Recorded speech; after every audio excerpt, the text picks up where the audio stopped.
Hello everyone, welcome back to more Terra Mystica. It's still the beginning of League Season 38, and we're still doing faction selection videos. It's now tomorrow morning, from my point of view, compared to last night's video. And as you can see, a number of factions have been selected. In fact, in Game 1, everybody's ready to go, which sounds nice. I guess they're still doing dwelling setup or something. It's not turn 1 yet, but they all have factions anyway. I do note with a little bit of concern that Seb hasn't made any moves yet, and it's been like, I don't know, 20 hours? Is it 20 hours? Something like that. Yeah, maybe 19. Anyway, since the tournament starts, there's some possibility that we have droppers even in League Division 5, but like probably not, right? How do I look at his actual player profile? His or her? Like, I don't know. This person has been playing pretty regularly, so I assume just like having a busy weekend or whatever. But I do have 2 games to make a choice in. So we'll do this one first, and I'll probably split the second one up into another video, even if this one's short, just so I have like 4 separate videos I can link to for the 4-player faction selections. Oh, I was gonna do a bunch of like housekeeping to delete all this stuff so we could see the bonuses and the round scoring at the same time, like I did in the last one, but I forgot, so we're not going to. We're up against the Darklings in first seat, and now we're in second seat. Seems not at all surprising. Darklings are very flexible, often chosen first. I think typical second choices are like cultists or engineers in general. They do pretty well, unless there's some particular reason not to choose them. Now, in this game, it's also worth thinking about what, even if I find what I think is, say, the second best faction, or the best remaining faction anyway, in isolation based just on the setup, there is some consideration of what everyone else will pick. Like, you know, suppose that I thought engineers were great, but I also thought witches were pretty good. I would be a little bit afraid to choose engineers because they hate games with witches in them, right? So I do want to try to evaluate like what everyone will be playing here. I will note that this round 1 town scoring is, I think, a pretty reasonable thing for cultists. They're pretty good at getting a lot of earth. So are the Darklings, of course, because they start with a priest and with 1 earth. But, well, I mean, rather, cultists can get, like, not necessarily a lot of earth, but a lot of, like, any cult in general, and having digs early is nice. Which other factions like can't necessarily get. You can sometimes get like 2 digs as cultists on round 1 if you invest quite a bit in earth. You know, pick up earth 1 and earth 2. That's 3, and like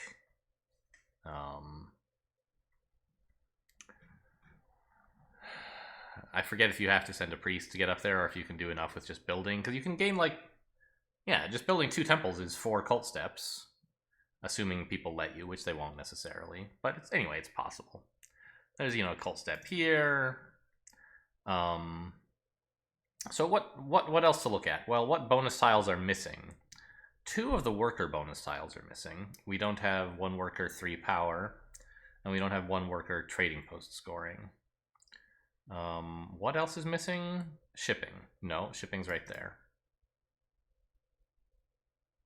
We have all the coins. We're missing 2 of the workers. Missing 1. Oh, the priest, of course. I always forget the priest, because it's the one that's like different from everything. It's not in a category, right? I can remember there's 4 coin things, there's 3 worker things, there's 4 scoring things, but there's some overlap between them, and I always forget that the priest is the last one. So there's no priest here, which is like a little bit bad for Darklings, but mostly Darklings are just really excited about this tile. The other thing to note is since the spade action is here, there might not be that much pressure for digs. And also there's 2 early cult digs. So I don't know, I feel like players are going to have an okay time digging. Gonna have an okay time scoring. Now, you definitely, for example, like I don't think you want to be swarmlings. There's no trading post scoring bonus. There's only 1 trading post scoring tile or round tile. The stronghold scoring is much too late. Speaking of stronghold scoring, that's one thing that discourages me from cultists on this board is ideally, if you were the cultists, you would have like a trading or a stronghold scoring in round 6, and I don't know, maybe one in round 3. Like you want to build your stronghold late if ever, and your sanctuary you're probably going to build at some point, and maybe 3 is a time when you could plausibly line it up. So this is actually fine. This one's a little bit disappointing, but not the end of the world actually. So maybe this is a totally fine board for cultists in this way. I don't love trading post scoring here because cultists sometimes end up opening with 2 temples. That's one possibility, and it's pretty hard to build any trading posts anytime soon after that. But, what else do we really want? Like, you could choose witches, maybe. There's 2 air bonuses after all. But there doesn't seem to be anything in the scoring tiles that really screams witches to me. The main thing would be that like we're a bit short on workers. So you could choose a faction that's good at producing workers, like witches or nomads. Or mermaids. But mermaids do not look good to me here. There's no water cult bonuses, which is not the end of the world, but it is a slight downside. We do have the shipping scoring and the shipping bonus, which mermaids like. But like this scoring track seems pretty garbage for mermaids who like to spread out early.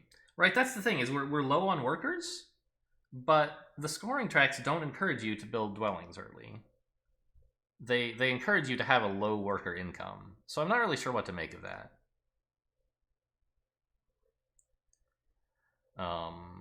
You're going to have to go against the scoring to get out any workers.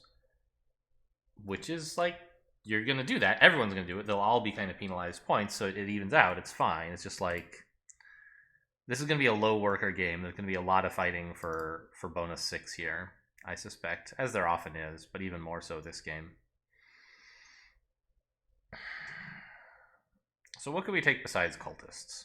Not much reason to take halflings. Orin, as usual, bad. Witches, maybe. It doesn't seem great to me, but maybe you could do something with them. Mermaids, again, I don't really get it. Swarmlings, no. Fakirs? I don't remember what situations it is that makes you want that. Sort of like bad scoring, so that their 4 points for a priest are good. Lots of coins. Few workers. It's sort of adding up, isn't it? I think I'm a little bit too much of a chicken to actually take fakirs, even if I decide they're best, just because like I'm not a good enough player to really know they're best or to play them correctly.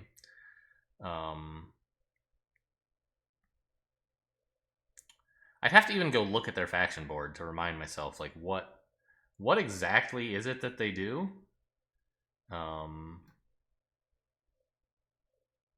Like, in particular, what the stronghold increases shipping range, or carpet range. I think their sanctuary is normal, but I don't remember what they all cost. I think the stronghold is, like, way too expensive. I don't know.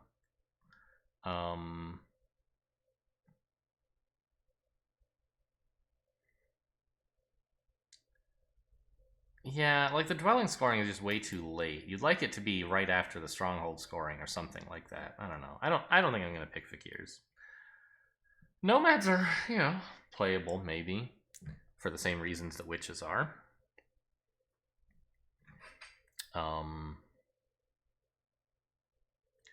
Chaos magicians are not so great to take so early. because you really rely a lot on like getting this bonus, I think. But I mean, maybe they're all right. There's shipping bonus in the game, which is very important for them.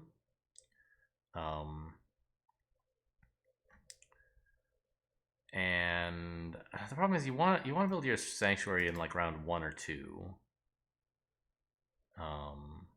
Probably 2, because it's going to be tough to get the workers, because someone else, if you were in fourth position, you could build it in round 1, so you can take this bonus tile, but someone else will have taken it by the time it gets back to me, so I don't think I'm really going to be able to build a sanctuary in round 1 anyway, but in round 2 I could. Problem is, you get paid for building it in round 3, and it's not a nice choice to have to make, because both building it and delaying it are kind of bad, but also kind of good. I don't know. I find Chaos Magicians actually often do get to use Dwelling Scoring late, has been my experience. They kind of build up and then out. I don't know. This whole... It's a rather disjointed scoring track that it's hard to see how to make much use out of it as any faction. Giants, there's no good reason to pick them. They're just worse nomads here. Dwarves? I mean, we do start with some earth. And they tend to produce workers because they love workers and they have built-in faction scoring, right? Which is kind of like what I think we want in a game with few workers and bad kind of scoring lines. On the other hand, it really sucks to have 2 bonus tiles in the game that don't do anything, right? Dwarves have no shipping, so these both suck. Oh yeah, also that's another reason not to pick Fakirs, by the way. So I think it really is between like engineers, cultists, and witches, which is not a huge surprise. That's a pretty popular composition of a final game. Nomads also are, I guess, are playable, but I'd rather pick one of the others. And given that those are the factions that I think are best, it really seems to me that we should be taking cultists, because I don't want to be witches or engineers in a witches and engineers battle. Or I don't know, maybe it's going to be witches and dwarves, whatever. Dwarves seem playable. Although, again, shipping, maybe not. But anyway, gray seems like it should be in, and so should green. And I'd like the other players to be the ones who have to deal with that problem. I'd like to take cultists. Should have no problem getting a single dig in round 1, and at least 1, perhaps 2 in round 2.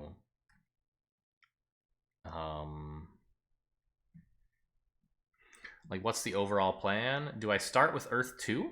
As my first favor? I probably should, right?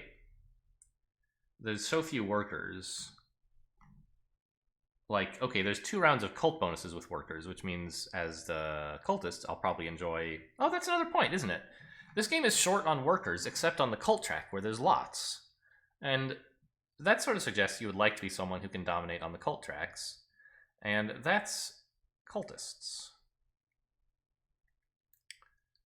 So I think that cultists are a good choice here.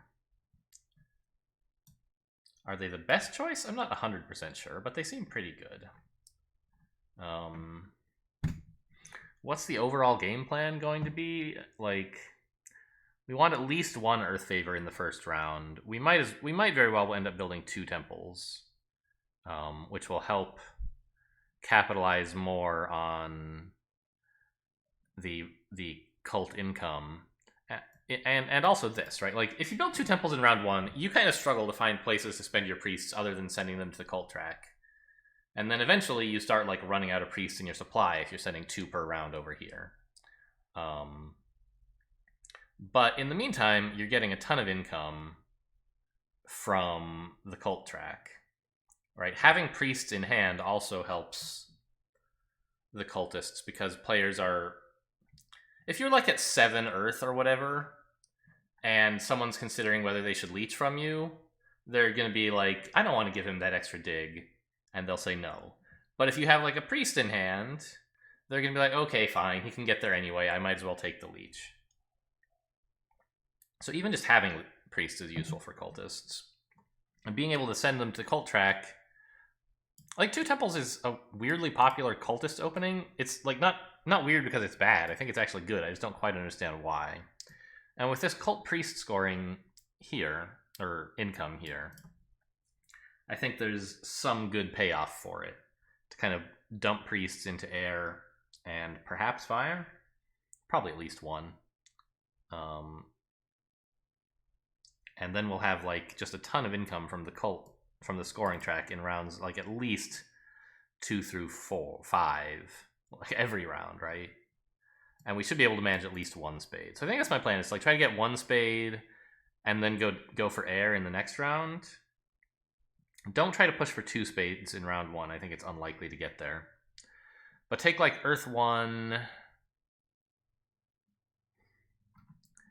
I'm not sure. Like, is it insane for my second favor to be air 2?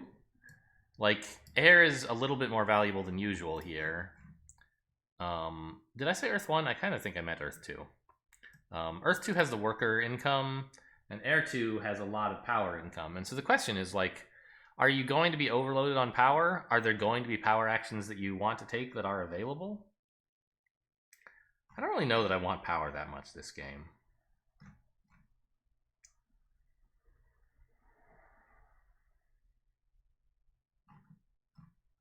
There's a lot of power in the well, okay. There's a reasonable amount of power in the bonus tiles. And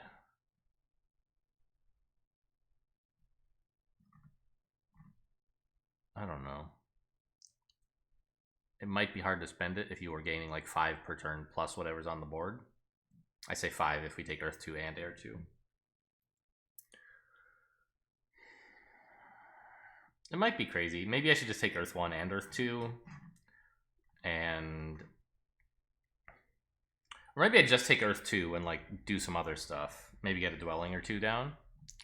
Then in round 2, I can try to grab the second temple.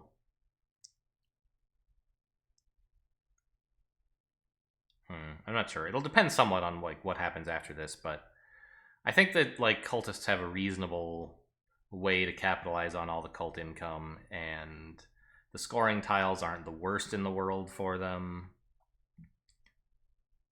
And the other factions that I expect to join the game are ones that the cultists appreciate. The main concern, I guess, would be if someone wants to take nomads. Yeah, that might happen, actually. If it goes like Darklings, cultists, say witches, the last player is not going to be excited to pick engineers. They'll prefer nomads. But I don't think nomad, and like, okay, nomads kind of help sandwich in the cultists a bit. And you know, right? Like your color sandwich between the Darklings and the nomads, which is kind of too bad. But I feel like we can manage. I'm not sure exactly where you're supposed to open in that case. I think E6 is fine, but nomads usually will take F3. I mean, I could try to get E5 and like maybe D4. And then the second dwelling, it'll kind of depend on what's happened elsewhere. F5 is appealing, but I wouldn't be at all surprised to find that the nomads take G4 as well. F7 is good. I guess it depends where the Darklings go. And I think they should take G5, probably, right? Because if you expect the gray faction to go here, with G5, you have a lot of adjacent tiles that already have a neighbor.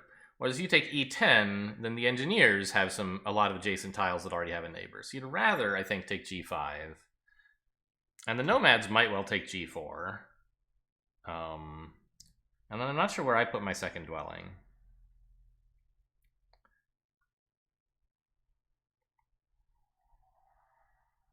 Here kind of sucks, doesn't it? It's so easy to cut me off at G6. Maybe you could try I8 and, I don't know, hopefully there's witches in the game who go here. I don't know. Placement's going to be kind of rough if the nomads join, but I think that's better than having to actually be the nomads. So I'm going to take cultists. Yep, save. All right. That's all for this episode, and I'll see you, I guess, next time for the next faction selection video, and then in a month or so, probably a bit longer, with the conclusion of what actually happened in this game. Thanks for watching, and I'll see you next time.